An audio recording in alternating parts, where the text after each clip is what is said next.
All right, good evening, everyone. Welcome to Football Focus Weekly. We have finally made it. It has been a long off season, but we are here. It is week one for everybody here in North Carolina, and we're going to have a lot to talk about tonight. We're going to start the show with Pepman's players.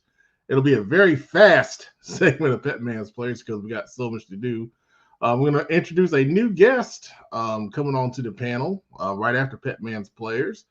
Then we're going to do the much talked about and much requested ducking smoke segment that Coach Dub Robert Washington has been wanting to do since last year. We're going to get into it. We're going to ask, our teams avoiding certain matchups, what goes into scheduling, all of that good stuff. Then after that, we'll go into our week one game previews. We'll talk about the big games happening in downtown Charlotte, both tomorrow and Friday night. And then we'll talk about some games going on across the area that you guys want to talk about. You give us the feedback, and we'll talk about your game. Then we'll finish up with Slime Time, which we've been missing for the past couple of weeks, and I got a lot to get off my chest. So sit back, relax. I see people commenting and jumping on, so get comfortable. Run the intro. We'll be right back in about a minute and 10 seconds. Y'all ready to work? Yes, sir. All right, good. Let's wake up now. It's time. Your stepping down kind of caught them by surprise. So, can you kind of tell us what went into your decision to step away from coaching right now? Many of these early offers are what they call contingency offers, meaning the offer is contingent on certain things happening down the road, like a corner growing 1.5 inches. Let's not undersell this thing. A lot of coaches use this as a recruitment tool. I've lost several players because of 717. And that's fine.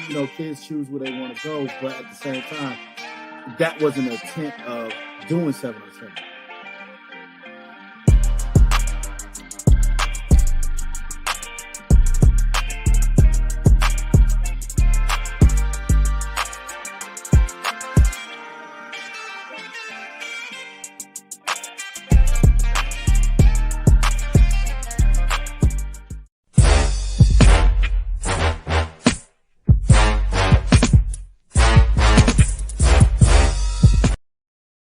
Oh, that trick daddy with the horns, man, to get you in the mood for Friday night. I'm ready.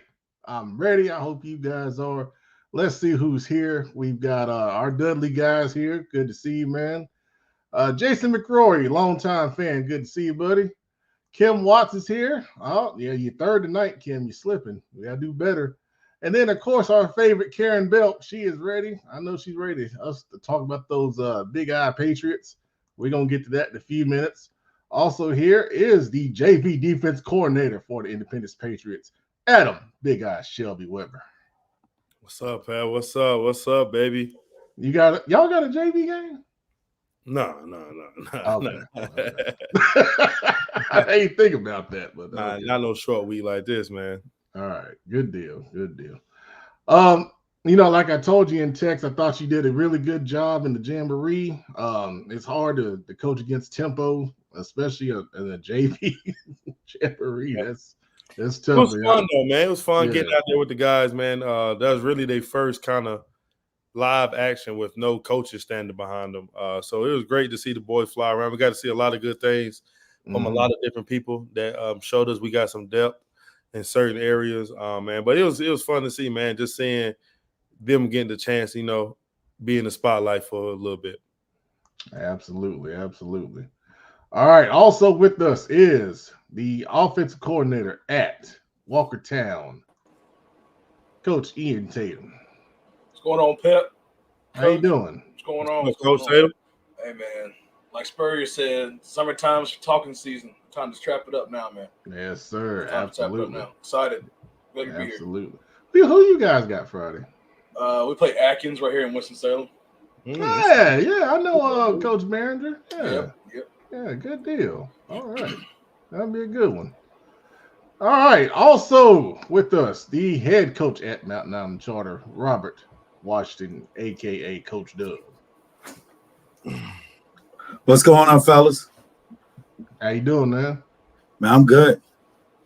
Right. Hey, just left my daughter's middle school chair game, and had practice earlier. Left practice a little early to go and be a dad. So I'm doing good. Nice. Awesome, man. All right. Well, your Duck and Smoke segment that has been much requested is coming up soon. I know you're ready. Love it, fellas.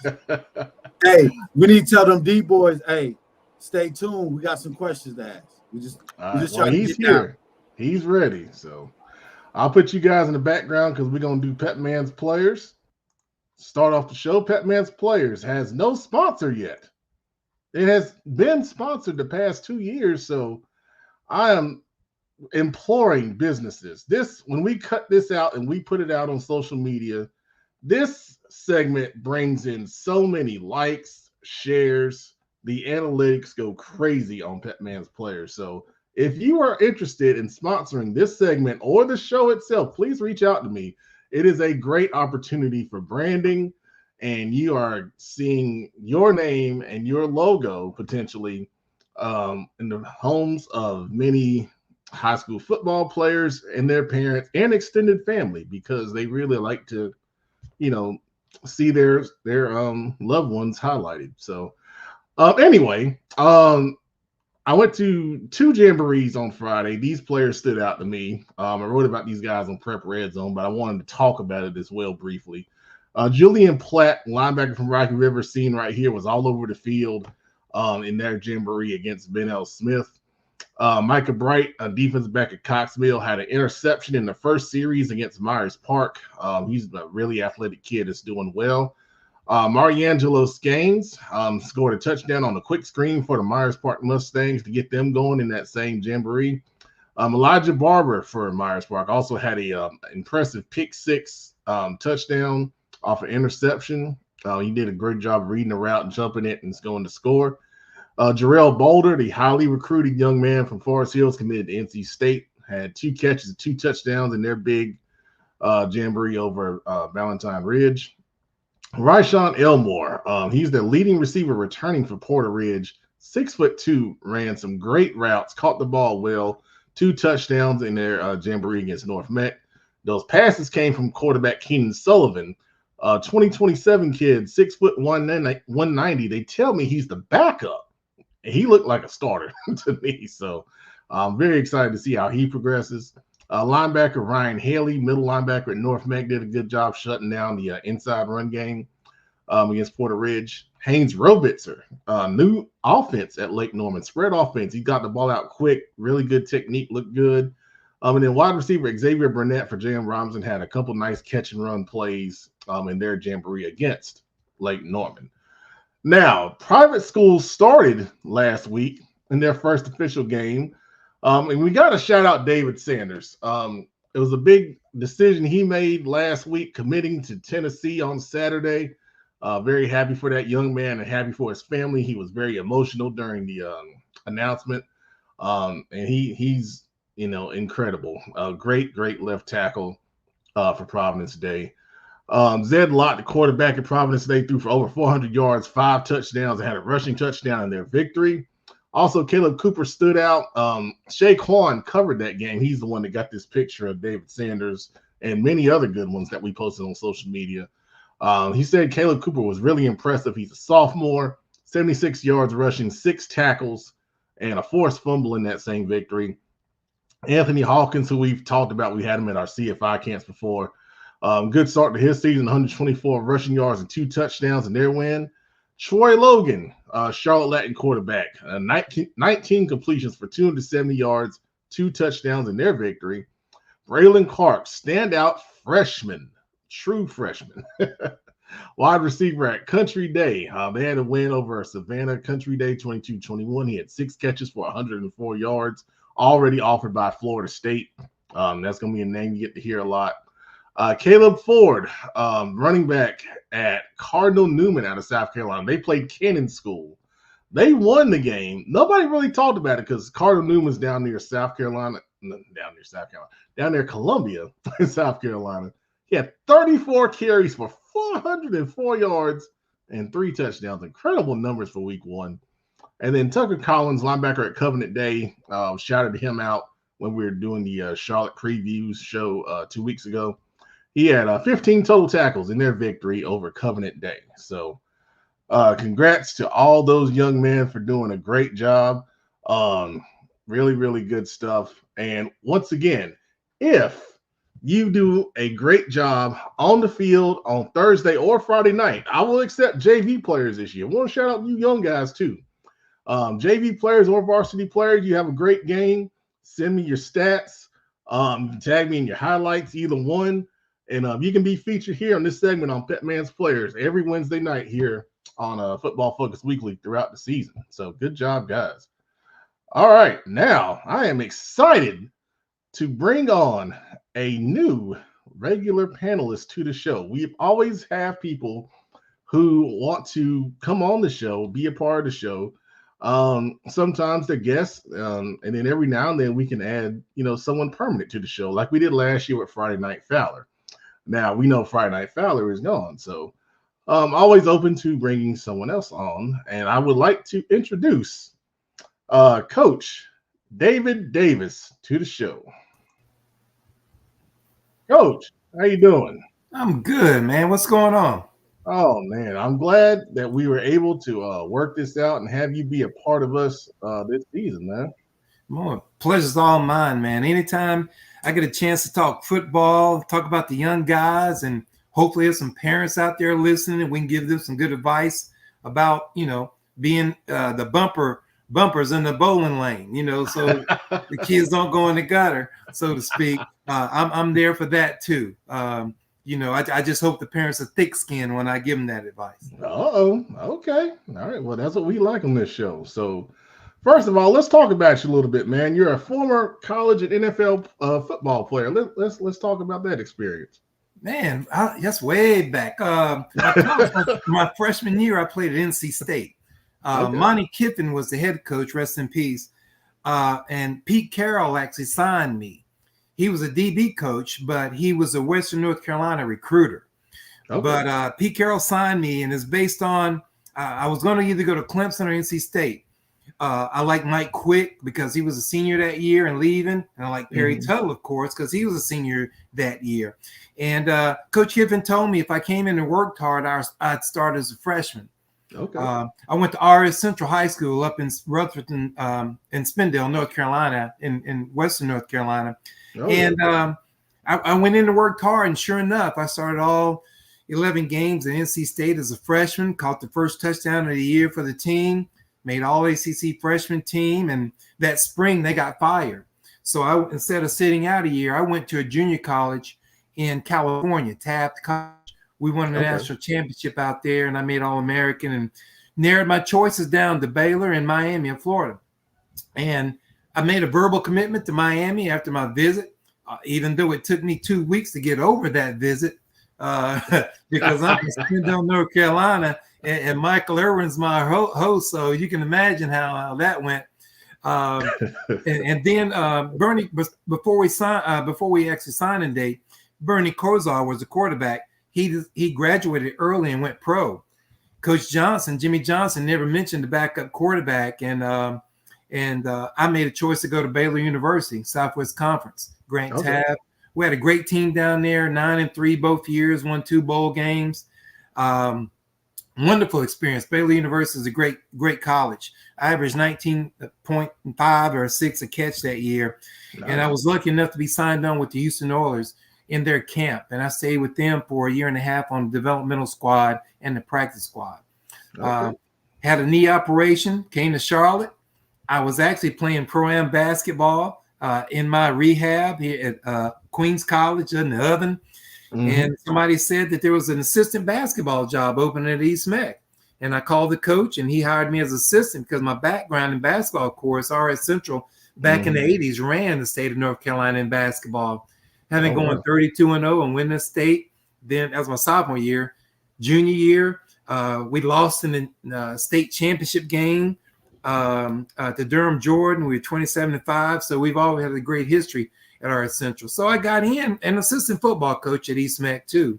And Rudy Abrams was the coach at East Meck. Thank you for giving me that opportunity football. And then I got the head basketball job at Olympic High School. Got to work with Scott Stein on the football team there at Olympic, which was wonderful. And then I was an administrator in the high schools. That was my day job. And the Dr. Eric Smith asked me to go to West Charlotte for 1 year because the state was going to take over, and he wanted me to be administrator to transition the school to the state. Okay. And I did that for a year. And maybe the best coaching job I had was working with Tommy Knox at West Charlotte, coaching his wide receivers. Man, he knows offense like the back of his hand, literally. We actually ran the University of Florida offense back then. And that's why Chris Sleek and Independence was so successful early and often at the University of Florida, because he had ran that offense for 4 years at Independence. But Tommy Knox is, he wins everywhere he goes. He relates to the kids. All the kids want to run through a wall for him, man. And it was just a good experience. All three, Rudy Abrams, Scott Stein, and Tommy Knox, from a football standpoint, because I was my own guy, head coach of basketball. But I learned so much from those guys on the offensive side of the ball. Oh, man. Well, that's awesome. So I think all that experience is going to be great to add to our panel. We're all, relatively young guys. So I totally respect everything you've done. And we talked, it was a no-brainer to have you be appreciate that. I look forward to learning from the young guys too, the new jack, so to speak. There's always, if you ever stop learning, you die. So I'm the type of guy that I soak it all in, not only from a coaching standpoint, but a life standpoint. I'm a constant learner. Absolutely. Well, Coach, welcome. Thank you. We're going to bring the crew in because, we got to bring the producer on too. He's here. So we'll bring everybody on. Producer, good to have you. Good to be here. All right. Ready for some games to count. Well, before we get to that, we got to talk about Duck and Smoke. Let's go. Coach Dub, let's go solo. You've been asking for it. Tell us about Duck and Smoke. What you want to talk about here? Yeah, well, let me start off doing my public announcement. This is not a call-out session for any coaches, any teams, or anything like that. What we want to do, we want to service the fans. We want to hear from the fans if it's matchups that you guys think should happen. Maybe they canceled them. They haven't renewed them. But we want to hear from you guys. Is it, matchups in your area that for whatever reason they're not going on anymore, or whatever the case may be. Also, I do understand, like as a coach, we sometimes put together our schedule strategically, but also a part of that is trying to service the fans. So this is what Duck and Smoke's about. It's not about calling anybody out. But again, if a hit dog holler, it is what it is. Some people might get in their emotions. Don't take it personal. This is not a call-out session. Again, this is all about the fans in North Carolina. All right. That being said, he said it's for the fans. Fans, this is right here for you. I mean, you got it in the comments. Which matches will you want to see happen during the regular season? We talked about a couple of them, but throw them out there. We can see if we can try to, kind of make that happen. Fans, do you think someone is avoiding playing your favorite team? The whole point of Duck and Smoke is, are people trying to get around from playing a rival, or maybe they played in the past and now they don't play anymore for whatever reason? Let us know. And then now, as coaches, what do you prioritize? Do you prioritize wins, or do you prioritize challenging your team? I'll ask the coaches on here what you think about that. I think as a coach, go ahead. I'm sorry. Go ahead. Go ahead, Coach. I think as a coach, you have to give a realistic emphasis, to your team. What type of team do you have? I know when I was coaching, if I had a young team who was good, I would want to challenge them by playing a top-heavy schedule, good teams in the non-conference, But if I had a seasoned team and I knew they were good, I wouldn't turn it down anybody. And that's my last year coaching there. I had one of the top 3 teams in the state. We played West Charlotte. They were the state champs that year. We had to move the game to the Charlotte Coliseum because it was so big. But as a coach, if you got a young team that's good, you want them to go through those war times early to get a taste of it, to help build character for their 2 or 3 or 4 years, 2 or 3 years after that. But you have to be realistic with yourself and your team as a coach to put them in the right situation to be successful now and in the future. And I think, Coach, just to piggyback on that, we've gotten away from those big time rivalry games. Like, of course, we got the kickoff classic, but we're getting away from your community games that bring the community together. Because you have so many, like at a lot of these games, you have people coming from past generations just to come and watch the band or just to come and cheer on that rivalry. No different than when Carolina and Duke get together in basketball. It's the same setup. So what I see with a lot of younger coaches, what they do is they put together a schedule that's going to kind of create narratives for their teams. And I get it, but the way the state has set up the power rankings for the playoffs, it bodes well to have more of challenges in your non-conference schedule. For example, it depends on how you finish in your conference is how you place to the playoffs. A couple years ago, I remember Shelby used to do it all the time. Shelby used to have some of the most brutal non-conference schedules. I mean, they could go like 0-3, 1-2, or whatever, and go and run a table in their conference.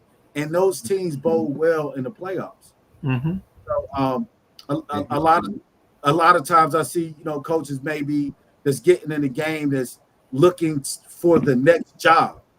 And when you get coaches that's looking for the next job, sometimes they can pad their resume or pad something so they can move on. But I'm just talking about coaches that's program builders that want to face those challenges and get a true assessment on how their team doing. Because also, Coach, this, a lot of times you could go undefeated and be totally unprepared for the playoffs. You get what I'm saying? You want to go through those bumps because it tells us as coaches what we need to work on, right? And then you find out what you need to work on come playoff time. So, yeah. So that's my piece. Pep. Man, that's you said Shelby and my ribs started hurting, man. Those brothers back. I'm Coach Webb. I'm gonna make you happy. Them brothers from Shelby, they bring it, boy. Ain't nothing like seeing those gold helmets. I have to be honest now. Full disclosure. Coach Weber and my daughter are cousins. I had to chat him a while ago and said, don't hold that against me because Brittany can get on your nerves sometimes. But I love it as that, though, man. Those Shelby boys can bring it. I'm proud of up there. They're in different conferences like Shelby, Crest. That's just huge. I mean, that's one of the biggest games in the state.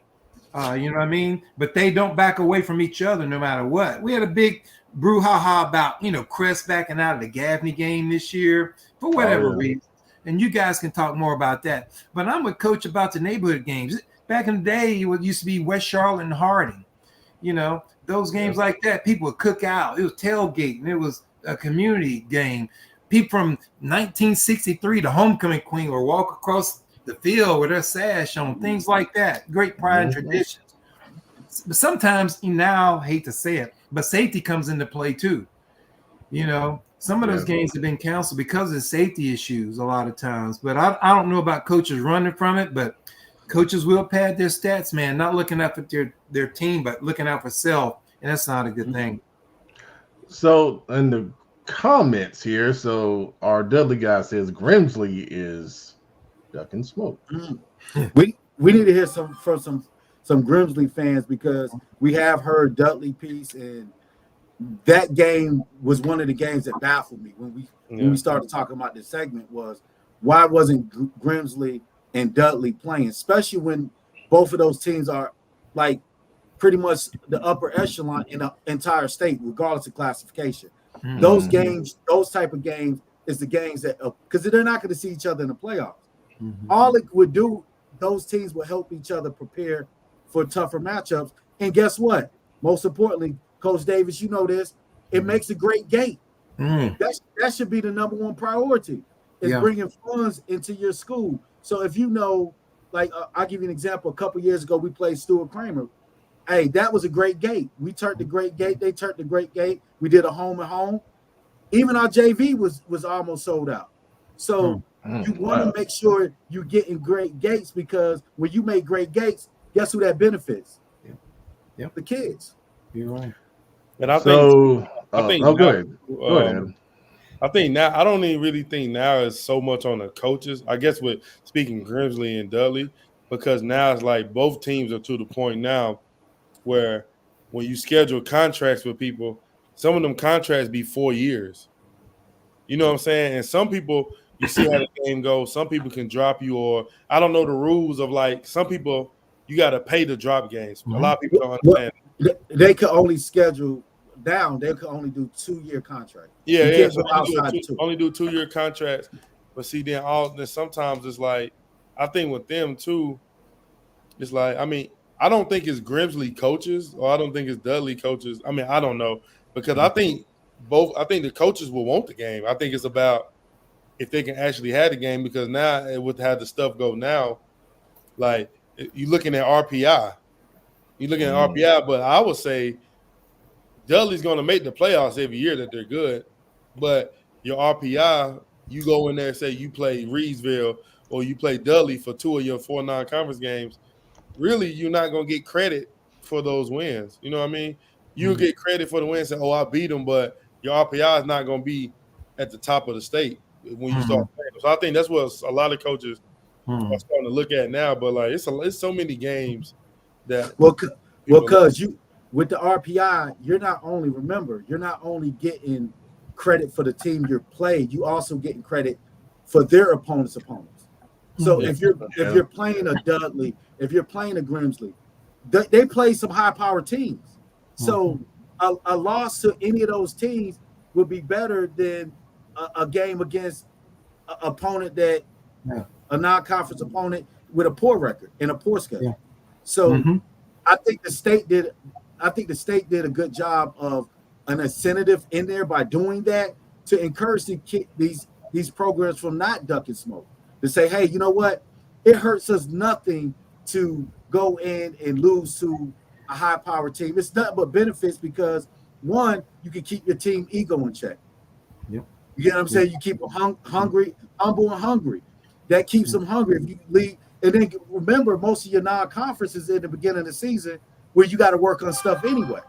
I'd rather go on the playoffs battle-tested than undefeated with the big head.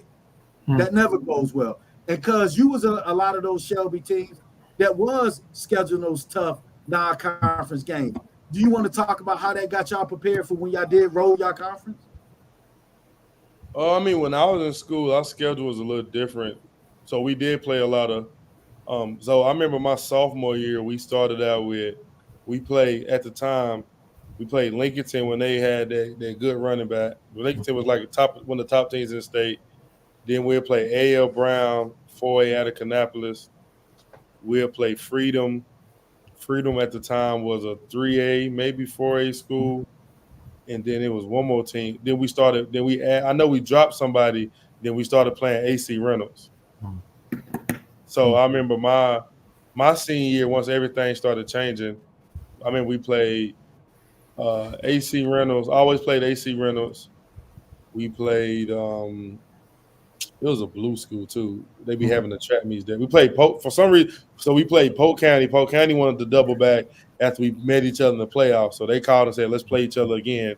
So we played AC Reynolds, Polk County, and 2 other schools. But like the non-conference schedule, I mean, it's kind of where we're at. You had a tough spot when you're like a Shelby or a Dudley or a Reedsville because nobody really wants to play you in non-conference with the hopes of you that you might lose. Yeah.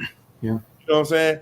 Like I'm sure Coach Taylor can attest to that too. Like the years where like we know we're good. Like there's nothing you can do about us being good. You mess around to be a 3A or 4A and you schedule one of us. Like same thing with West Charlotte. How West Charlotte plays all these 4A schools because they have to. I bet you if West Charlotte was able to be like in just a 3A conference, a lot of people wouldn't call them because you might lose. You know what I'm saying? So it's like that's the pressure you face with being the younger, the smaller team. Somebody like a Reedsville, I'm sure Reedsville will say, "I love to play Dudley and Grimsley," but they're not gonna say, "Hey, let's play." I think Dudley will play anybody, but Grimsley may say, "Hey, I don't know," because if you lose, it kills your RPI. It's gonna kill it. Well, but that's the point of the duck and smoke thing. Give the fans, give the community the games that they want. Don't worry about the RPI. That stuff will shake itself out if you really do have that squad. And sometimes you got because a lot of times we might have a squad that we know they're talented, but they they ain't gelling or it's something missing mentally. Those games prepare you to be at the top of your game come playoff time. Because we're not playing just to win regular season games. Every game that we play in the regular season is to prepare us for the playoffs.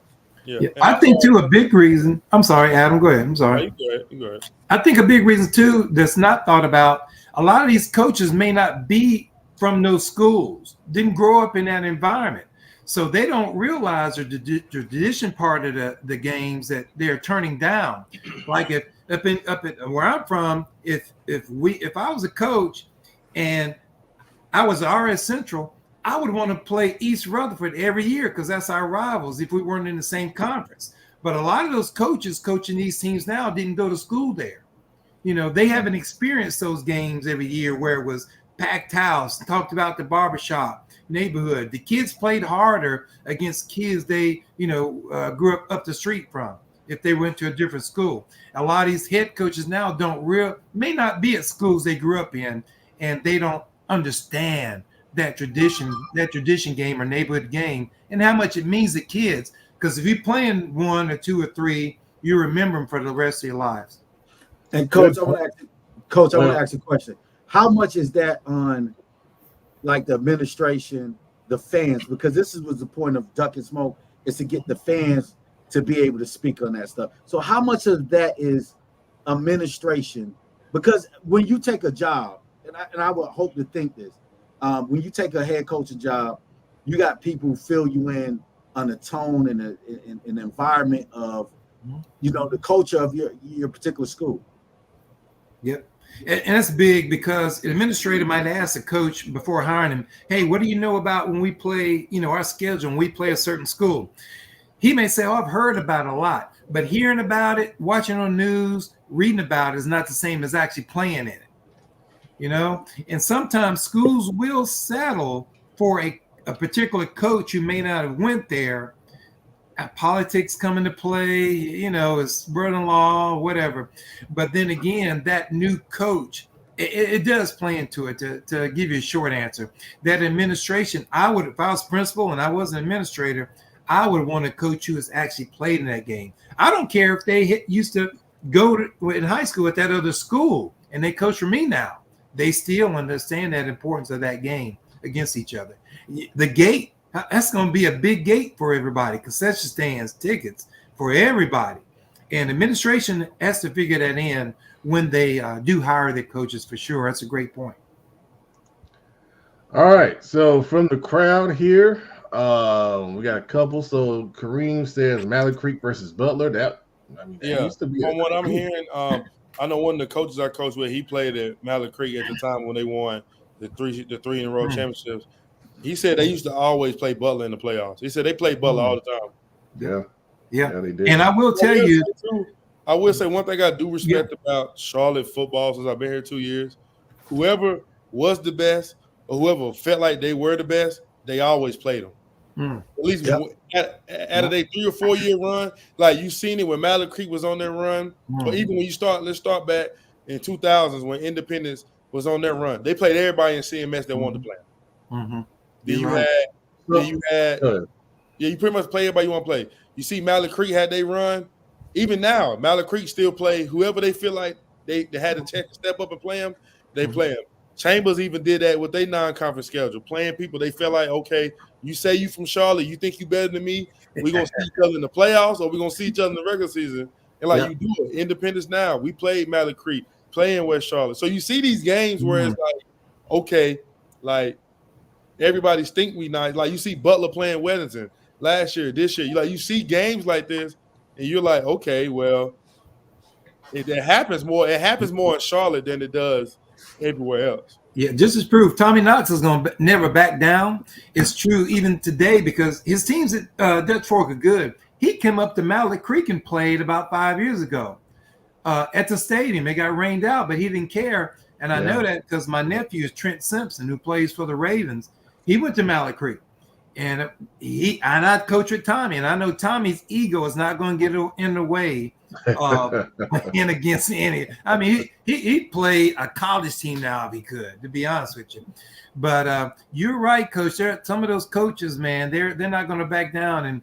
If you got the team, put them on the field against the best, man. And the crazy thing about these rivalry games that I think people forget, I think these fans will pay anything to watch it. Yeah. You can charge $20 for some of these games and it'll sell out. Yeah. Just because they want that old school feel, or they're like, man, we ain't played in years, man. Let's meet up. You remember when we played them boys in high school? You remember that girl that we liked at the other school house? I wonder if you're gonna hear all of that whenever you get these old school matchups. Yeah. And I'll give you one better, not to throw anybody under the bus, but as a coach, I used to like playing against those other teams because we beat them. Maybe Saturday and next week or the summer off season, I get a call from that parent on the other team say, "Hey man, I want my kid to play for you." Of course, that didn't happen, Coach. What you talking about? I couldn't take them, of course, because they didn't live in our district. But I would put my team against those kids. I didn't care. I loved the challenge as a coach, and of course, my players were an example of me on the court, so they loved that challenge too. Man, don't back down from it. Hey Pep, one thing I'll say is when you have 4 classes, you have like I should say a Reidsville versus a Grimsley or whatever, 2A versus a 4A. Now you move to 8 classes. Don't let a 3 or 4A beat a 7 or 8A. To kids at least, that gap is way much more now. And you don't talk about all the crap talking that's gonna go on. They'll never live that crap down. But it just seems like, man, if you truly think you got a championship team, a championship contender, you shouldn't back down. Be ready to back down from anyone. I mean, that's truly what it means to be a champion. So but as a coach, like Coach said, you got to think about your RPI. If you lose a game to a team that's much better than you, your RPI probably go up more than if you beat a team that's not that much better than you. Yeah, so that's a figure in. That figures into the rankings. And you got to think about it, man. Like with these games, it's like if you look at it from even from the top, okay, with college sports, all the good teams in North Carolina, college ball, football wise, Division I, at some point they have played each other. Like you see A&T go play ECU, you see A&T go play Carolina, you see A&T play Duke, you see Central play this team. You see, this year you got Winston-Salem State versus A&T, Division I versus Division II. Like everybody does it, but really high school football. Yeah, they get a nice like everybody. All the games, people be like, the A&T versus Winston. That's a money game. Ooh, without a doubt. That's both schools going. No matter what the score is, both schools gonna leave that game happy because it's already sold out. Yeah. What would be wrong with high schools having a classic like the Eagle Aggie Classic? Every year these teams play, just make it a classic if you don't play. And it's no matter how bad either one of them is that year they played. Like I totally Central used to thrash A&T at one point. And when A&T wasn't no good, Central used to thrash. And guess what? Central ain't say, "Oh, when A&T got good with Tariq Cohen, we not playing y'all." They said, "We gonna come play y'all. Y'all gonna come play us." That's right. Well, because I think it goes back to what Coach David said earlier. Like if some of these teams play each other, the high school transporter was real. Where if you play a team and they beat you, how many of them kids will end up at that place? You get what I'm saying? So you might have that as a factor. I don't know. I don't worry about that type of stuff. But you do get a lot of. I've heard that person like some teams wouldn't want to play us or because their kids. Well, they want to come there anyway. You can't really worry about that. All you could do is just give the community what they want. Like we say, make them good gate. Make sure those, give the fans and community what they want. That's right. All right. So bottom line is don't schedule cupcakes. There you go. Thank you, Coach. Good way to transition out of that. There are some good comments here. If we have time at the end of the show, we'll come back to visit some of these. Some good questions. Joel Bryant from High School OT says, hopefully Dudley and Grimsley will be in the same conference next year because there'll be realignment across the state. So hopefully that can help out with some of these. One last thing I want to say before we move on. Some of the districts in North Carolina are restrictive in allowing their schools to go out and play other schools. Like I'll take Cleveland County, for example. You're going to play your county mates every year. I mean, that's, an unwritten rule. But, some of that is in in some of these other districts too. I know I've seen discussions with some other schools saying that they would love to go out and challenge themselves, but their district says they have to take care of home first. So they have to play certain opponents no matter what. And sometimes you get some of those lopsided matchups where you wonder, well, why don't you go out? You got a good team this year. Go challenge yourself. And they can't do it. I mean, they just literally can't do it. Like they only get, for example, there's some schools that only have one game they get to choose out of their non-conference because they have to play their county mates because they're not in the same conferences come, conference time. So, but Pep, anyway. Pep, let me say this. If a coach really want to make something happen, it can happen. I'm going to leave it at that. Okay. All right, so we'll if we have time at the end, we'll go back and we'll revisit some of those comments, but appreciate everybody weighing in on that. Now we got some games to talk about. First of all, Independence against Myers Park. I call this the big game. Other people are saying the other game is the big game. I call this one the big game. The first game of the Keep Pounding Classic. We will be there. Me, producer, and Shaquan will be there at 4:00. Bank of America Stadium, and somehow the weather looks not hot. That's the first thing I want to say. That's incredible. Some players to watch for both sides here for Independence. Obviously, you got quarterback Justin Little, Jaden Jones at running back, Brian Crowder at receiver, Bryce Lee, who just committed to Richmond. Congratulations to Bryce on the D-line, Dallas Brandon at linebacker, Nick Reddish at defensive back, and then from Myers Park, they got Jared Lockhart at quarterback, RJ Alexander, running back, Brody Keith, big-time recruit at receiver, another big-time recruit, Rodney Dunham at D-line, another big-time recruit, Camden Portis at DB, and then Catawba commit Elijah Barber, who we shouted out during Pepman's players. Adam, you ain't got to say nothing on this because you're involved, but what do you guys think about this one? I think this is going to be a good game. I got something to say, not necessarily about the game. I'm happy that just being around these seniors now for 2 years, I'm happy that these guys are able to – I have these guys to be able to experience a game like this. Like I know I spoke on it in practice this week. Their first game, their freshman year, was during COVID. And now they transition their first year, their senior year is Bank of America Stadium. So that's just growth and a testament to the work that they put in along with Coach McFadden's leadership from day one.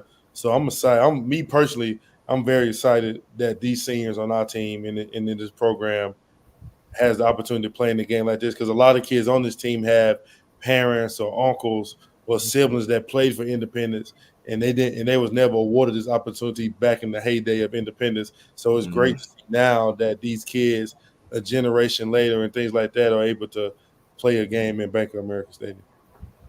Well said. Well said. And that can be another topic because, my goodness, when they went on the streak, they were really trying to go and play games. But and in that era, CMS really mandated that you take care of home first. So, but anyway, I don't want to get back on that topic. Thoughts on this matchup right here? I think it's a better matchup. It's probably the better matchup out of this list. If you're talking about really being competitive. And I think it's a sleeper. We haven't talked a lot about this game, but I think with the addition of Myers Park and a new quarterback, that's going to, create some problems for Independence defense. But I think they're up for the challenge. So I think it's going to be more of a contrast in styles, if you ask me, with Independence being more run-based and Myers Park having that electrifying quarterback. So it's going to come down who could dominate and really kind of really oppose their way of playing ball and who could control the time of possession. So I think this is going to be probably the game of the week. Yeah, a lot of people are, and I don't like saying this, but a lot of people are picking Independence to win by a comfortable margin.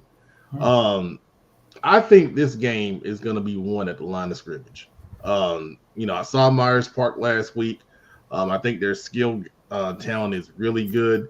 But that offensive line on really both sides of the ball is going to have to come off the football. And whoever can control that line of scrimmage, and as you said, Coach Dub, control the clock as a result. We've seen what that Independence offense can do with Jaden Jones running the football. I want to see what Myers Park can do. running the football. I didn't get a chance to really see much of that last week. I only stayed for a quarter in their jamboree, but I want to see if they can run the football on Independence. I think that's going to be a tall task, in my honest opinion. Wow. I know Weddington Providence Day is interesting to me because of the transfers that Providence Day has in. The big tight end from Reedsville, who's a man-child, quarterback, a lot. They're loaded, man. And I'm glad to see privates and publics playing each other now, because back in the day, we weren't allowed to do that. Charlotte Met had a policy we could not play private schools. And there were, when I was coaching, there was some pretty good private schools. So we weren't allowed to play them, and it was discouraging. I'm kind of mixed emotion on, Charlotte Catholic, of course, being able to play in the public school setting. That's another topic. Yes, but then again, it's great to see the top publics and the top private schools playing each other. Yeah, they found a way to do that now. If a third party kind of, makes the matchup happen, and that's the case here with the Panthers in the Keep Pounding Classic. But a good transition to Weddington and Providence Day. So for Weddington, some standout players. Gregory Fee, quarterback, has been at our camps, been a top performer. He gets his chance to step into the shoes of Tyler Budge, who graduated last season. Nick Diamond, big tough running back, downhill runner. Javon Barbers looks like he's going to have the chance to fill in the shoes of being the top receiver for Weddington. Jimmy Randazzo, offensive lineman, only returning starting offensive lineman who committed to Yale in the offseason. Of course, the Twins. If you're watching this show, you know who I'm talking about, the Twins on the defensive line. Along with Trajan Odom, who has come into that program, committed to Ohio State. Incredible talent. And then, of course, Thomas Davis Jr. at the linebacker spot. And I could go for another 5 to 6 players if I had time. Providence Day, coach, you mentioned Kendra Harrison, obviously coming in from Reedsville, playing tight end and defensive end. Zed Lott, we shout out, and Pepman's players at quarterback spot. Ian Klein at running back did not play last week, had an ankle injury. Looks like he might be on track to play this week. Gordon Sellers at receiver, a highly recruited prospect. Of course, we talked about David Sanders on the OL. He's also got another guy, Leo Delaney, who's highly recruited on the opposite side of the OL.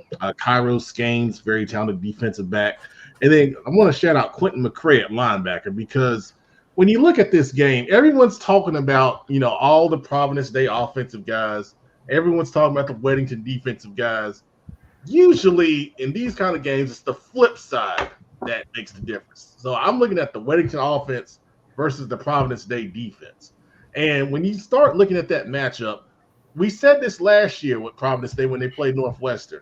Do they have enough for 4 quarters to not get tired out and sustain, that top level of play against Weddington? Weddington doesn't have a lot of guys that go both ways. Providence Day does. So what do you guys think about this matchup? I think Providence Day got more depth than we're giving them credit for. Okay. Obviously, they got some of the best players in the nation, not just North Carolina, but in the nation. But you're starting to underlook some of those kids. Like you got the kid McCray. I actually grew up with his father, Jared McCray, but his son, Quay, I think it's Quay or something like that, Quay McCray. I mean, that kid is a good kid, but he's not ranked. But they got better depth than what we give them credit for. I think it'll be a good game. I don't really want to buy so much into the hype of the actual game, because we did that with Charlotte Catholic last year. So, hopefully it's a good game. That's what I'm hoping for. Okay. I think both teams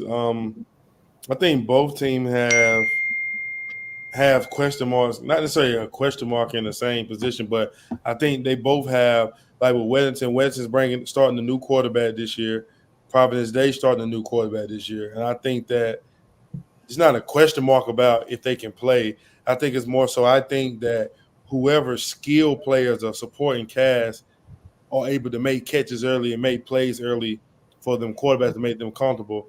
I think that's going to play a part in the game. But I think that Providence Day going to have their hands full trying to block those boys up front. I think that's where the game really can be won for Weddington versus Providence Day. I think that Man, anybody will tell you, man, if the quarterback is uncomfortable all game, it's a tough way to win. And I think Weddington will try to force Providence Day to run the ball more than they throw the ball. I know Providence Day will want to throw it around with all the talent they have at receiver, the skill positions. So I think it's going to be interesting, this matchup. I think it's going to be good. And I think with the Harrison kid, this is going to be the first time he's going to step on the field and somebody's going to look just as good as he do. So I know where he's from. I know he's ready mentally and physically. It's just going to be the first time to see him go against somebody that's going to say, okay, I'm not scared of you, or I feel like, I know I'm better than you. It'll be the first time that he sees that. So that's going to be great on his end as far as on the football side, coming from Reedsville, Caprinos, where they're from. He's better than every player in 2A. Right. So, you know what I mean? So it's like, so that's going to be a great matchup to see because sometimes if they do have him at tight end and he's blocking, can he block those twins or the Odom kid? Like, can you block them? You know, and I think Weddington's middle linebacker, I forgot his name. He started last year too. Like Weddington. Yeah. Brady Barger. Yeah. Yeah, they still have some key players and key positions that's going to be able to play. I'm not sure if Thomas Davis Jr. is playing.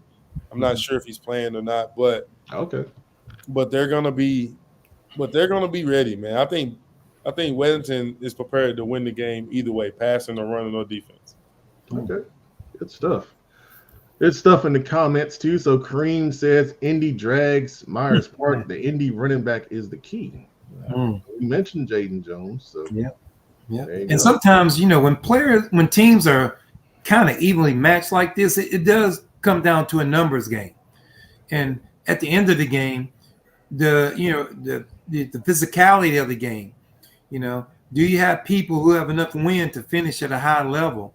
And if you're subs, you don't have the high number of subs. They could be a high number, but what quality are they? What caliber are they? So I think those bench players are going to come in, give players a break. But if you're good and you football coach and notice, if the guy sitting on top notices a substitute come in and he's not that good, we got to pick on him. We got to pick on him. I used to tell Coach Knox, you say, Coach Davis, give me one to go at all night. And I'll say, I got you, Coach. He said, it's not our fault if we're that much better than somebody. We're going to pick on them. So hopefully both players have those type of caliber players coming off the sideline to hold their own while the starters get a little break. Lord forbid any injuries. Hey Pep, when talent is equal or very close, the next thing it comes down to is fundamentals and coaching. And my guy Andy Capone, I'm gonna roll with him 9 times out of 10. Okay. Tatum, I literally was about to say that. Yep. I said the X factor is gonna be Coach Capone because we all know, man. Coaches in the coach community know. Yep. So, good point. Ronnie Price says Indy 33, Myers Park 17. All right, Ronnie, we're gonna hold you to it. Don't go hide if you're wrong. Kim Cotton says, look for the human joystick, Kelson Tate. Yep, I've written about Kelson a couple times on Prep Red Zone. Yeah. I'm excited to see how they use him. Okay, human joystick. Oh yeah, he's crazy, man. Ronnie Price again also says probably will be Weddington's only loss this season. Dang. It's big in Providence Day. Okay, Ronnie. Stepping out there. Let's see. Oh, there's our buddy Trayvon says Jalen Jones is a sleeper for Providence Day. Mr. Do It All. Man.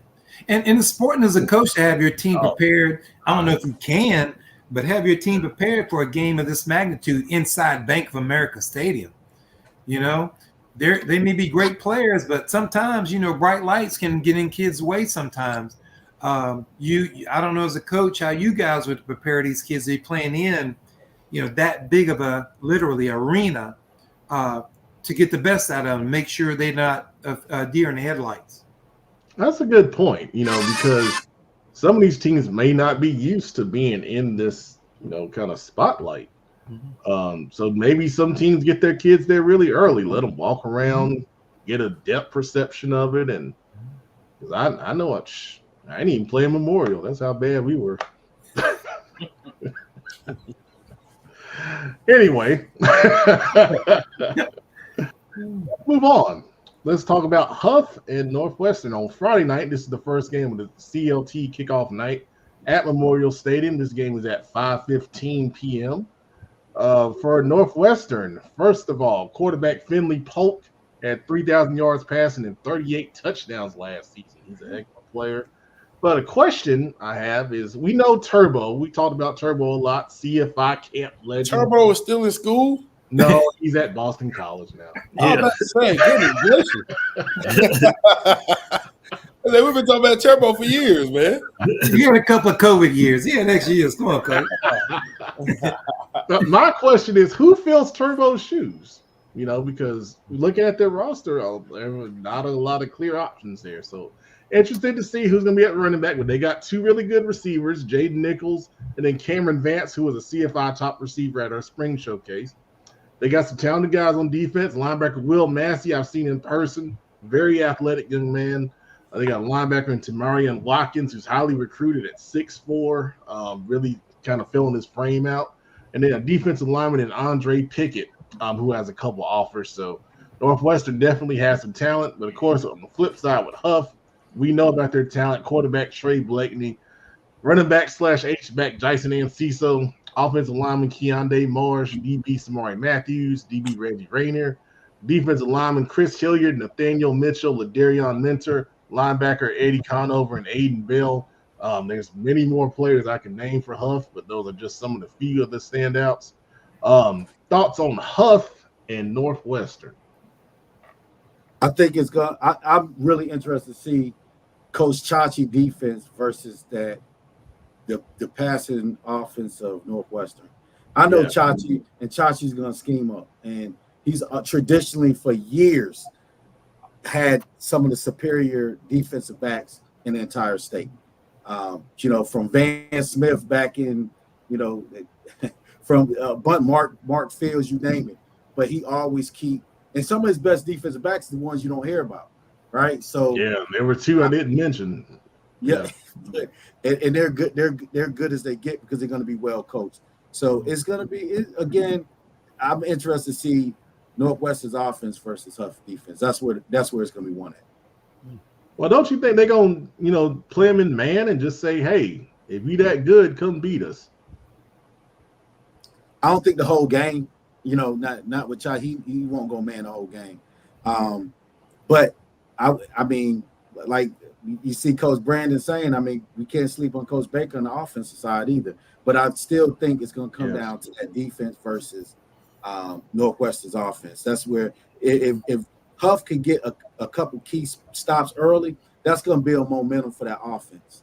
And once they start putting points on the board, you're not going to just come from behind on that defense. What's going to happen, you're going to start playing out of character, lobbing that ball up there, and you're going to start getting some possibly pick sixes. So I know we're not doing our picks, but I got Huff in this one.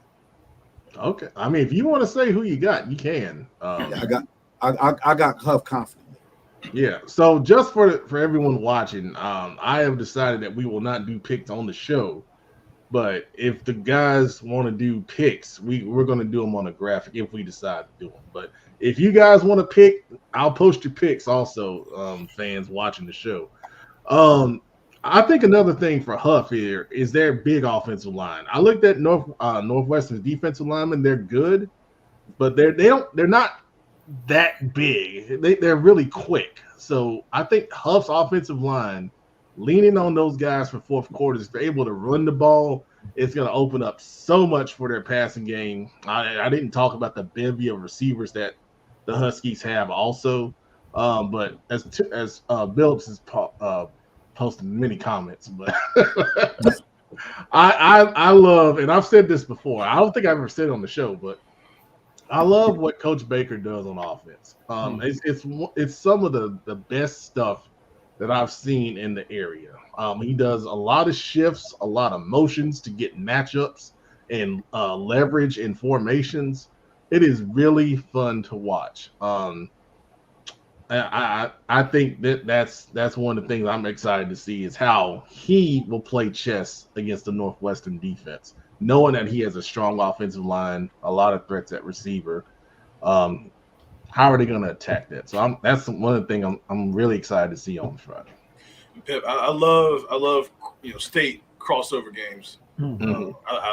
You can't always play them, especially wherever you are situated in the state. But you are on that border. I do love at least for the first game of the season. Love the crossover game, and you got to roll with your state. So going with Huff.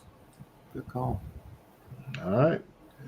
Now in the 8:00 matchup in the CLT kickoff night, game 2, we have Providence going against RGK, a South Charlotte rivalry matchup. For Providence, some standout players: quarterback Jackson Debe, running back Davey Kaiseta. I hope I said that right. Wide receiver Otavio Oliveira, athlete Keelan Shelton Jr., who can play some receiver and defensive end. Defensive back Jaden Woodruff and defensive lineman Palmer Stevenson.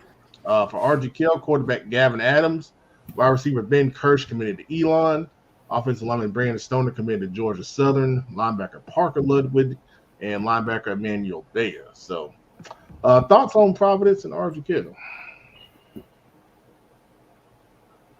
Well, I know RGK passes the eye test, that's for sure. They got kids, as coaches, we say the kid looks good. He looks like a football player. They got a lot of guys that look good, but if it translates to the field, I think they'll be okay. Providence has always been sound, man. They do that. They do them very well. Well coached also, but I think RGK may have the edge here, maybe numbers and being able to put some a little bit more of a quality athlete on the field. Okay, all right.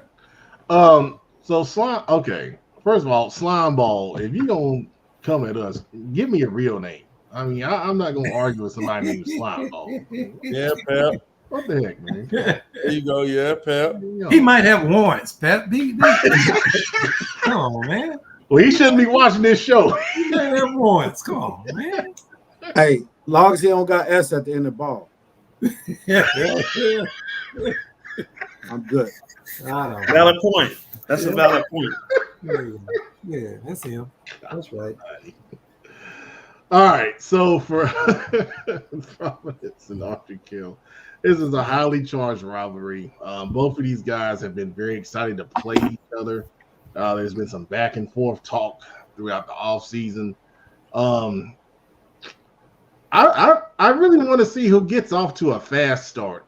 This was a low-scoring game last year. RGK won 13-10 at Providence. So I really think if you get off to a fast start, it's going to put you in a really good place to hopefully go out and get a win. So I think it'll be a big crowd. Both of these fan bases are some of the best in Charlotte. So we should have a very nice, highly charged environment for week 1 on a Friday night. And once again, thank you, chat administrator. That's why he's the best chat administrator. If you don't agree with what we're saying or what we're doing, email me at pepiswrong@gmail.com. And I did get a couple emails from 2 weeks ago. And I'll pull them up before the end of the show because I said I was going to read them. And someone was really mad at me because I didn't pick a certain school to do well. So how dare you? You dare me? Nothing. How dare you? Oh, how? The fans are gonna try to pressure you into bringing the picks back. I'm just saying. Sir. I know that's gonna happen. There's gonna be a public outcry, man. That's y'all's choice. I mean, the last time we talked about it, we said we weren't gonna do them. So, and B, he gonna cave in too. He might. He might. Man.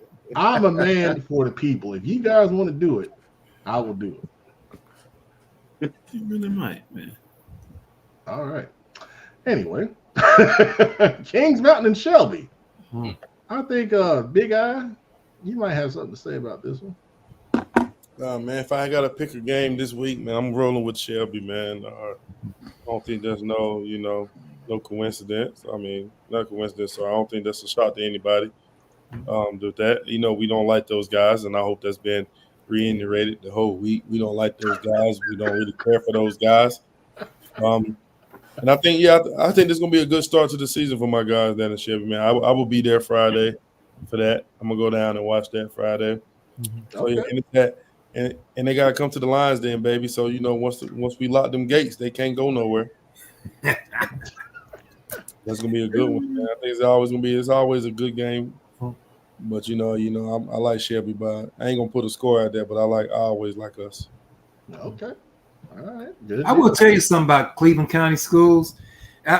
Burns, Shelby, Kings Mountain, Crest, man, and not because he's here, but Shelby football, when they play people in their county, they take it personal.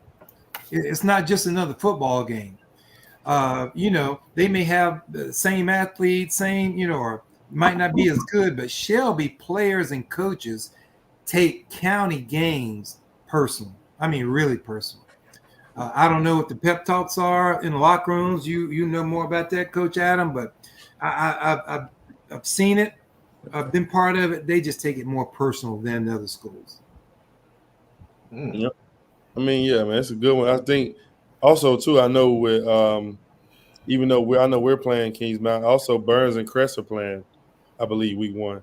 So the county's gonna be rocking, man. As always, get those. We give them the first week of the season, then you get it the last week of the season. So the last week of the regular season. So yeah, man. I mean, we always take it personal, man, because of where we are and who we are. It's funny because I always joke with the coaches at Indy. They always talk about Shelby football, talk about little boy football. I mean, it's funny coming from who it's coming from because they won at the highest level in North Carolina. So yeah, so it's funny. But yeah, man, it's just about where we're from, man. I can't really explain it. Can't really explain it. The feeling we get coming from where we're from on the football side, but like you said though, man, we always take these games personal. And we always look to dominate. Good deal, man. Fred McNeil says, does RJK usually send a lot of kids to the next level? I would say out of every year, I would say usually 3 to 4, I would say. They're pretty consistent at that number. So, I mean, whatever you classify as a lot, I would say 3 to 4. They have a really good program with Coach Joplin and those guys. I think a lot of the D2, 3, and NIA schools pick up a lot of RGK kids. Well, baseball especially, they got pros, big all-stars. But on the football side, they'll place a lot of kids at the D2, some D1s, but a lot of D2, 3, and NAIA schools get the RGK kid. So that is playing at the next level, yes. There you go. Scott Marquez, a dedicated RGK fan with some information right there. Here you go. I didn't know Romeo retired. Wow. Okay. Yeah, that's good stuff, Scott. Appreciate it, man. They're out in Tennessee, still listening to Football Focus Weekly. Ain't that something? Worldwide, baby. Armani Bird says Clover versus Chambers should be a good South Carolina North Carolina matchup as well. Armani's our Clover guy. That's an interesting matchup. That is an interesting. That'd be a good one. Yeah. I think that's a good one. Some other potential good games. I'm looking at Max Preps here for our last one, kind of a run through. Ashbrook is at Forest Hills. We'll see, how they come out. A lot of, people have been hyping the Green Wave up this year. That's a really good test for them. Our buddy, the engine, Kenneth McClarenrock, is opening against Porter Ridge at home. We wish those guys the best of luck, of course. Park Road rivalry of South Meck is at Charlotte Catholic. Roseville coming down from the Raleigh area is taking on Butler at Butler. That was a really good game last season. That's a highly anticipated matchup right there. Their second annual Air Traffic Classic. West Meck gets to host it this time as Olympic is coming over there. Me and producer were at that game last year. Olympic won it big, 42-0. So West Meck is looking for some redemption for sure. A highly anticipated matchup of Palisades going over to play West Charlotte. I went to. What's that? No, go ahead. Okay. I didn't know what that was. Okay. I went over to the JV Jamboree at Palisades last week. I know both of those teams are eager to get it on. They played at the Memorial Stadium last year. West Charlotte won that game 28-19. So that should be another good one right there. Any other matchups you guys want to talk about while I'm looking through here? Juice Burgess just talked about Mallet Creek playing the Christian school. Oh yeah, that's in the. Thank you, Juice. I was gonna shout that out. That is the Turf Kings Invitational, and that is being hosted at Westside High School in Anderson, South Carolina. That is a Saturday matchup. So if you want to make the drive down there, Turf Kings has put on some good events the past couple of years, and Prince Avenue Christian out of Georgia is a really good school. Once again, Mallet Creek does not duck smoke. They go out and they challenge themselves, and that'll be a really good one to watch. And I thought about going down there, but that's things come up for Saturday, so I won't be able to make that trip, unfortunately. All right. Well, we got comments here. Let's go with the comments. So Scott saying, are the Keep Pounding Classic games televised tomorrow? I haven't seen anything about television. Adam, do you know? I have no idea. No idea. Okay. Well, I mean, the tickets are what are they? $5, $8? Well, it's $8 before tax. Okay. So I mean, go on to Ticketmaster.com, get your $8 ticket, man. I mean, for games this level at an NFL stadium, I mean, you're not gonna get in there any cheaper. I would just come out, especially with the weather being nice. You know, it'd be one thing if it was like 97 degrees, but it's gonna be beautiful tomorrow. Hey Pep, you and the producer get up there and do play-by-play and color commentating. That's something go live on Facebook. Hey, it's better than doing spaces, man. It's a valid point. It's a valid point. Oh, I caught that. If y'all didn't catch it, we'll talk after the show. Oh, I caught it. Okay. Braden Hunt, what's up, Braden? Metrolata versus Trinity. Yeah, that's gonna be an interesting game. Trinity Christian lost to Providence State last week. Metrolata won big at home, so yeah, that's a good matchup right there. Interesting to see how that one plays out. That'll tell you a lot about where both of those teams stand in the private school ranks. So good luck, Braden. Thanks for watching. Let's see. Kareem says Mallet Creek is going to get drugged. Ooh. Interesting. On top of that, don't waste your time, Pip, going to South Carolina. Wow. All right, Kareem. Hang on. Yeah, see, there's some Mallet Creek hate there. Yes, sir. And then A Black says that's some good stuff you smoking. All right. Well, yeah. Interesting. Is that our guy Mizzle? Yeah, Mizzle, what's up, man? Good to see you. Appreciate you watching, man. All right. Once again, a reminder of the Dirty Dozen. This was the same one from last week, but this will be updated every week going forward. So we'll have a new Dirty Dozen poll next week. We'll have a new CMS Best of Last. Our CMS poll where we rank all the CMS teams. We'll have a new one next week on the show. This is done by me. So once again, blame me. If you get mad, oh, good gracious, thing going crazy. What's going on? I'm getting sabotaged again. Friday Night Live, as a reminder, every Friday night after the games at 11:45 p.m., I will be live, and then whoever else on the crew wants to come on, you're more than welcome to come on. We talk about what you post. We go through the scoreboard. If you guys want to have observations from your games, you feel free to post those out there, and we'll talk about it. And then we'll have some commentary from the games that we go to in person. We have done interviews before. If someone wants to come on and talk, and we even invite you guys to come on and talk if you want to.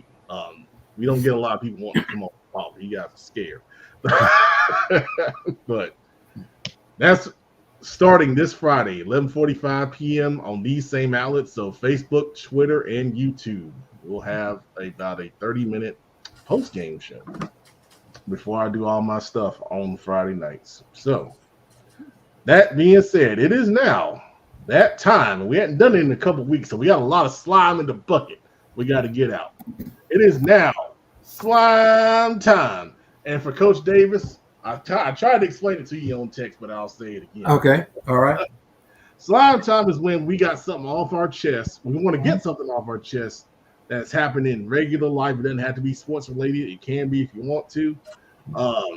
And we told for about 30 seconds to a minute. Sometimes longer if it's a good story. But I'll let a couple guys go first, so you let Okay. let you Good see deal. what it's like. I'm gonna plug my laptop in. All right. Let's start with producer. Who do you want to slime this week? So mine is a preemptive slime. You know, it's contingent, so you can avoid it. The people who I'm about to slime can avoid it. This is for the people who watch this show regularly. You're getting slime if you don't go to a game either Thursday or Friday. I'm sliming you. So That's get out good. there and support the kids. Yeah, I like that. Good I deal. like that. Absolutely. All right, Coach Tatum, who you want to slime this week? I'm gonna do the same avenue as producer. You kind of get after some parents. Like don't be up in the stands Thursday and Friday, going in after these coaches, man. This is the first week. You know, things might be great, things might be looking a little bad, but again, it's the first week, and some of these guys, they've been out there doing this stuff since spring, and this is the first time you actually get showcasing. So don't be quick to judge, don't be quick to start hollering stupid comments down, you know, because they working for pennies out here for these kids, man. So take it easy and enjoy some football this weekend. I like that one. They're spoken like a true offense coordinator, right? Yeah, we've all felt that before. Great. All right, Coach Davis, you think you're ready? Yeah, let's do it. Who you want to slime, Coach? Man, I want to slime to ride Coach Tatum. Parents, man. I hate to say it, but he's right. You know, I'm not going to come to your job and tell you how to do somebody's taxes. I'm not going to come on your job and tell you how to do a heart surgery. So don't try to tell me how to do my job as a coach. You know, it's my job to be with your kids for 2 hours a day, bring the best out of them athletically, socially, and academically. And I'm good at it. I'm a coach. That's what I do. That's what my resume says. So trust me with your kids. We'll get along a lot better, and your kids will appreciate you for it. You're up in the stands acting the fool. Nobody's going to go away from that game remembering how well the kids did on the field because they're too busy talking about you being a crazy parent. Relax, enjoy the game, allow your kids to grow up and be great teenagers. Just sit back and watch and let the coach do their jobs. All right, I like it. Well said. Adam, Big Eye, Shelby, who you want to slime this week? Actually, don't have nobody slime, man. I had a great week, man. I had a great week. Wednesday, man. I haven't experienced nothing out of the way that made me want to slime somebody personally in my life. You can slime someone just because. If I want to slime somebody, I want to slime. Now that I thought of it, I want to slime people. No, don't start that. No, hey, block him. No, I want to slime these guys that sit up here on these Facebook talk pages or Facebook pages that talk like they really know what goes on inside of their favorite school's program or other programs, and they just talk as if they could just do so much of a better job coaching. I think a lot of people don't understand coaching is Monday through Saturday. It ain't just on Friday night. It's Sunday to Sunday. It's not just on Friday and Thursday night or Wednesday night on the middle school level, depending on where you're from. Like you say, like people have jobs. Like, how can I go watch a doctor perform a heart surgery on Friday and criticize him? Like I know the process of what he's dealing with in his personal life, or he may have not had no help from somebody that normally works with him. He may have got outside help. You know what I'm saying? So people think that they can just do so much better than the local high school coaches because they go out there on Friday night and they see the corner playing 10 yards off. Oh yeah, throw the hitch. Well, I think we think the same thing, but you know, it's it's different. It's difference in this level. So just be respectful to these coaches. Like everyone said, I won't come to your house and tell you how to be a parent. So don't come to my stadium or our game to try to tell me how to be a coach. Sorry. And some are terrible parents. And I wouldn't say go on record. I would go on the record and say that does not happen at Independence High School. There you go. Clean up on aisle 4. I'm just thinking about some of the stuff people say on some of those Facebook pages, man. I remember when I was at Harding, and we would hear it, and to Coach Tatum's point, we would find out who it was, and then go up to him after the game and say, "If you think you can do better, come on out here on Monday. Come on, show me how you attack a cover 2 defense. Put them on the board." And then they looking there. Yeah, okay. Don't say nothing. Anyway, Coach Duff, we want to slime this week. And cuz it don't happen at Mountain Island either. Just for the record. All right, so I want to slime. I actually got 2, but I want to start off sliming my Patriots, New England Patriots, for trading Matthew Judon. Man, I mean, if we're gonna go ahead and try to beat the Carolina Panthers for the #1 pick, hey, we got an early starter, y'all, because both our programs are gonna be terrible. And I look forward to, misery loving company, just being on the chat with you guys when the Patriots get beat and the Panthers get beat, so we can enjoy each other's company. Also, I want to echo what Cuz said about these chat experts and stuff. And I mean, just the subliminal talk and just, like you got to read into the message and stuff. I'm like, if you were such an expert, why you ain't coaching? Why aren't you coaching? Why have you, if you really a supporter, have you reached out to the coach? Probably because the coach don't want to hear what you got to say, because he probably didn't hire you on staff. So just keep it clean, man. Like, these kids read this stuff, man. And then when you sit there and troll your kid's coach on social media, that kid's not going to respect that coach. And then it's just a snowball effect. So keep it classy and let the coaches coach, and y'all be bad parents or chat gangsters. I'll give you one better. What about the parents who said coaches don't do nothing for the kids as far as getting into colleges? Well, my thing was, what did you do as a parent to get them into college? Did you take them to camps in the summer? Did you take them, make a list of 5 schools they might want to go to and send them to their camps in the summer so they can eyeball them, for a week? Did you do those type of things? And I used to tell parents from a basketball side, I'm not calling Duke if your kid has Central Piedmont talent. So, Coach, you mean to tell me you can't get my kid in the college with a 1.0? No, I can't do it.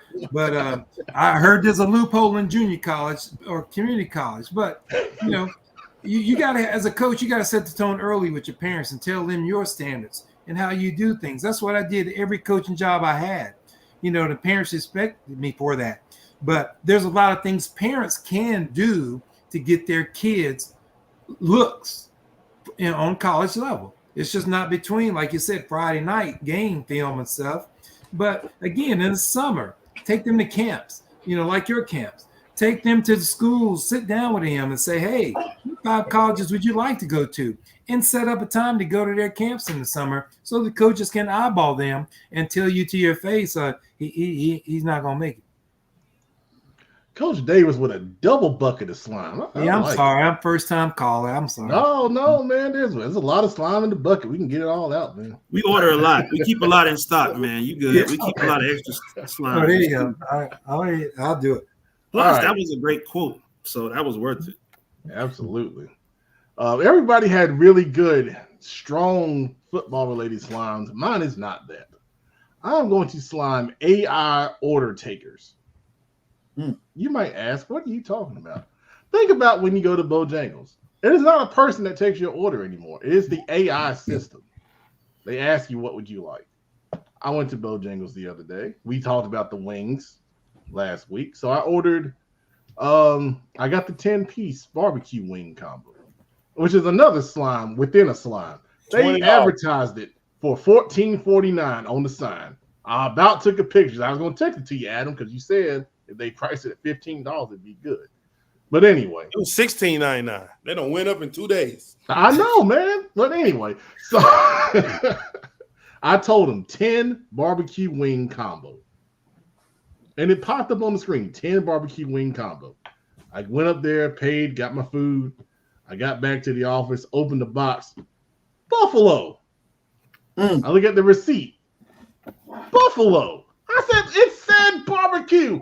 confirmed barbecue on the screen. We got to get people back into doing this because AI it messed up my whole lunch, man. I didn't want to eat hot wings at work, man, because that's a bad reaction, you know. You ate them though. I did eat them. They were delicious. See. All right. So for everyone that watched tonight and commented, thank you so much.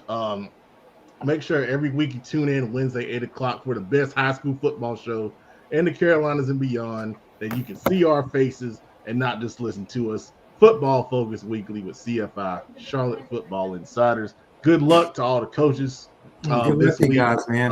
tomorrow and Friday. Next week, we'll also introduce the JV Game of the Week, bringing it back for another year. So you JV guys, I ain't forgot about you. We're going to start highlighting you guys next week. So good luck, everybody. If you see us on Thursday or Friday, say hello. Have a good week. We'll see you soon. Pep, you forgot something. Yes, sir. Concord needs to play A.L. Brown again. Yes, sir. Kenny, I want my wings. I want my wings, Kenny. Good night, everybody. Good night. Good luck to you guys.